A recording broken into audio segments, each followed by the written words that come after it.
The Planning Commission has made various estimates about our resources, and they are based on a great deal of thinking and calculation. Nevertheless, they depend on so many uncertain factors. A person who is more optimistically inclined may make a better estimate, better in the sense of more hopeful estimate, while a pessimist may make a less hopeful estimate. Nobody can challenge it. For my part, I have an invincible feeling that in the final analysis, the resources of India are considerable in our people's capacity, ability, and energy, and the question arises how to reach them and how to tap them to the best advantage. I think this can be done by the realization by the people themselves that it is worth while doing so, by their full cooperation and the like. It can never be done by government decree or by an order from above. Therefore, it becomes important that our people should realize and understand fully what this process of planning is. Therefore, we tried to a considerable extent to get the cooperation of as many people as possible, even at the district level, apart from a large number of groups of various kinds. I think it may be well said that India is very conscious of planning today. I was reading a foreigner's book the other day in which he says that in India you cannot get away from this planning business. He had written it in slight irritation. Whatever you talk about, somehow they lead you to the question of planning as though everything depended on planning everywhere. Well, whether his irritation was justified or not, I was glad to read that a person with no great sympathy for what we were doing felt enveloped by some kind of an atmosphere of planning. Everybody can talk of planning. Of course, everybody who talks of planning may know very little about planning. That is not the point, but it is true that India is very much planning conscious, and I think it is a great gain. When I say planning conscious, I mean, of course, planning conscious in the democratic structure that we possess. That is, we are proceeding with democratic planning. I am not criticizing any country that may not plan or any country that plans in some other way, authoritarian or some other way. It is none of my business to criticize other countries. They have to meet their problems, and it is up to them to decide how to meet them. They can judge their own people. But so far as we are concerned in this country, people believe that we should endeavor to plan by the democratic method. Planning in a small way has often been done and is often done elsewhere.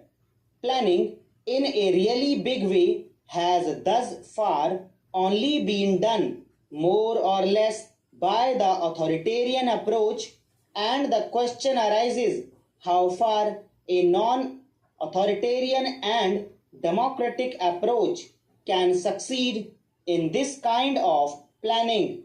I believe it can, and not only that, I believe it can ultimately succeed better, nor perhaps in yielding such great results quickly, but in laying a surer foundation and more effective foundation not only for planned growth but for the type of society which we wish to develop in this country. Now we talk about the future in terms of socialist pattern of society, and that can be interpreted in a variety of ways. I would beg this house to try to consider these great problems without using, as far as possible, words which have an emotional connotation, because then it becomes a little difficult for us to argue about the real thing. We want a society in this country where there is equality, where there is social cohesion, where there are no firm classes separated from each other, and where there is opportunity for every single individual. Naturally, how far an individual takes advantage of that opportunity depends a great deal on that individual, on his physical or mental or spiritual or whatever it is make up, because everybody is not alike. It is obvious that everybody is not either mentally or physically alike, but we should always ensure the same measure of opportunity to everyone. Now, it is not enough to say that we shall ensure the same measure of opportunity if the measure of opportunity is so low that there is practically no opportunity. It then does little good to say that everybody is getting the same measure of opportunity. It is not much good saying that everybody has the same measure of opportunity on poverty level, because that means lack of opportunity to everybody. Therefore, in order to give that opportunity, we have to have something to give. That is to say, we have to get our out of poverty and lack of opportunity. We have to produce wealth, because only out of that can we produce the things that are necessary for people to have that opportunity we crave for. So it comes round to our producing the things that we require. When we use the word wealth, of course, there is no significance except in regard to the physical things that we require, whatever we may require, whether it is food or clothing or housing of hundreds and thousands of other things that are necessary. Education, health, and all that are the things that we require and that we want to place before everyone.